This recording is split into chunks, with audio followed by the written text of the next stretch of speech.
বলেছিলাম যে পুরীর যে সি বিচের সাইডে যে শঙ্খগুলি বিক্রি করে সেগুলির মধ্যে চুনা পাথর মিলানো থাকে, যেগুলির কোয়ালিটি খুবই খারাপ থাকে, কিছুদিন ইউজ করার পরেই নষ্ট হয়ে যায়। তো তোমরা যদি শঙ্খ নাও, কেননা পুরীতে আসলেই আশেপাশের কাকিমারা বা পাড়া প্রতিবেশী সবাই বলবে যে যদি পারিস তো শঙ্খ একটা নিয়ে আসিস। তো এটা একটা কমন ব্যাপার। তো এটা আমাদের এখানে যেমনটা, তোমাদের এখানেও, তোমরা যেখান থেকেই ভিডিওটা দেখছো তোমাদের এখানে নিশ্চয়ই তেমনটাই হবে।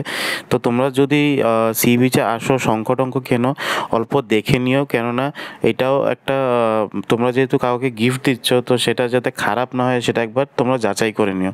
তো তোমরা যেহেতু দেখতে পারছো যে আমরা এখন আরেকটা দোকানে এসেছি যেখানে অনেক রকমের অর্নামেন্টস, সাথে পুতুল টুতুল কিবা অনেক কিছু ছিল।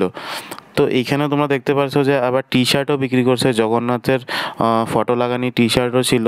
তো আমরা এইসব কিছুই কিনিনি। আর কাবেরীর একটা ব্যাগ পছন্দ হয়েছিল, তো আমি যেহেতু এখন ভিডিও করছিলাম তো আমি দাম দর এখন মানে করিনি। ভিডিওটা শেষ করার পরে আমরা গিয়ে ওখান থেকে ব্যাগটা কিনেছিলাম। ব্যাগটা অবশ্য সস্তাতেই পেয়ে গেছিলাম। ব্যাগটা চেয়েছিল ওরা 250 টাকা, পরে আমরা দাম দর করে 100 টাকাতেই কিনে নিয়েছিলাম। তো তারপরে সি বিচে এসে সি ফুড যদি না খাই সেটা তো হতে পারে না। তো তোমরা এখানে দেখতে পারছো যে নানান ধরনের সি ফুড এখানে রয়েছে, যেরকম চিংড়ি মাছ রয়েছে। চিংড়ি মাছগুলোর সাইজগুলো কিন্তু বেশ বড়। তারপরে সাইডে রয়েছে কাঁকড়া, তারপরে রয়েছে পমফ্রেট, এরকম নানান ধরনের অনেক মাছ আছে। আর সাইডে তোমরা দেখতে পাচ্ছ চিকেন ললিপপও ছিল। তো এখানে নানান ধরনের সি ফুড আইটেমও বিক্রি করা হয় আর চিকেনও বিক্রি করা হয়। তো আমরা নিয়ে নিলাম এখানে বড় সাইজের যেটা চিংড়িটা ছিল সেটা নিয়ে নিলাম।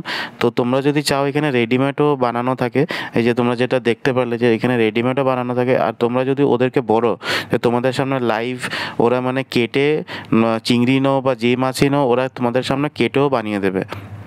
তো আমি